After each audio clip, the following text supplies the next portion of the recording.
Halo Sobat UPK, di video kali ini kita akan belajar cara melakukan analisis SEM PLS dengan Smart PLS dalam 5 menit.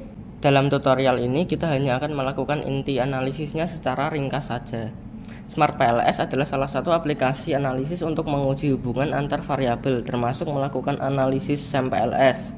Kelebihannya dibanding Lisrel dan Amos adalah salah satunya datanya tidak harus memiliki distribusi normal dan tidak mendasarkan pada berbagai asumsi. Pertama, kita buka data mentah Excel kita yang sudah diformat seperti ini, lalu kita save as CSV. Nah, di pilihan save as type-nya kita pilih CSV, delimited. Nah, setelah itu kita buka Smart PLS kita bikin new project, lalu kasih nama.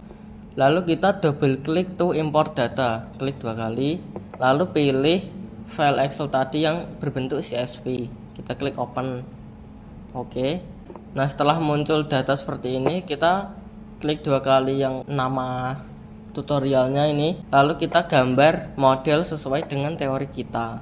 Untuk contoh ini kita memakai model seperti ini. Jadi sekarang kita gambar saja, kita drag variabelnya satu-satu seperti ini. Lalu kita rapikan.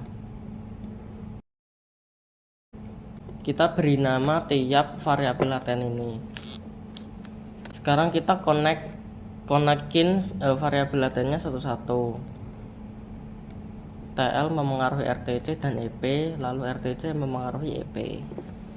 Nah, kalau sudah biru artinya model sudah bisa atau sudah siap diolah. Setelah itu kita mulai analisis dengan klik calculate PLS algorithm, lalu start calculation. Kita bisa kembali ke gambar yang tadi. Nah, nilai-nilai yang perlu kita lihat adalah pertama yaitu outer loading, yaitu hubungan antara variabel indikator dengan variabel laten ini. Kriteria yang bagus adalah nilai outer loading ini harus lebih dari 0,7 atau minimal 0,6. Nah, di sini kita bisa lihat nilainya sudah bagus. Kecuali ini RTC 3 0,683, tapi masih tidak apa-apa.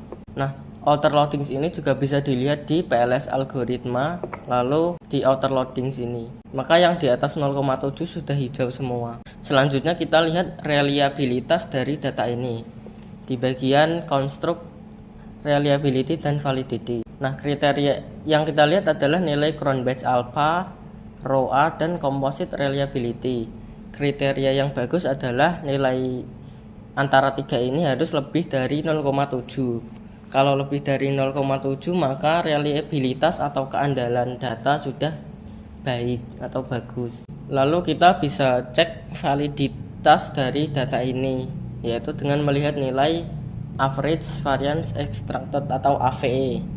AVE yang bagus harus lebih dari 0,5. Kalau lebih dari 0,5 maka validitas konvergen sudah baik. Selanjutnya kita cek diskriminan validity-nya.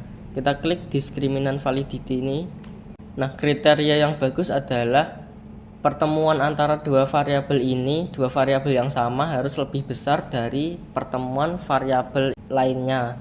Misal ini EP dengan EP ketemu 0,845, itu harus lebih tinggi dari EP ketemu RTC 0,4 dan EP ketemu TL 0,3. Begitu juga dengan RTC ketemu RTC, ini lebih besar dari 0,4 dan 0,3. Maka diskriminan validity-nya sudah baik. Selanjutnya kita lihat dari model fit. Yaitu kita klik di sini di bawah ini model fit. Kita lihat nilai SRMR-nya. Nah, kriteria yang baik adalah SRMR harus dikurang dari 0,08. Di sini nilainya 0,05, maka model sudah dianggap fit. Atau kita juga bisa lihat dari NFI-nya. NFI harus lebih dari 0,9. Nah, kita bisa pilih salah satu antara SRMR atau NFI ini. Selanjutnya kita lihat dari kolinearitasnya. Kita klik kolineari statistik di bawah. Lalu kita lihat nilai VIF-nya. Nah, kalau nilai VIF kurang dari 5, maka tidak terjadi kolinearitas.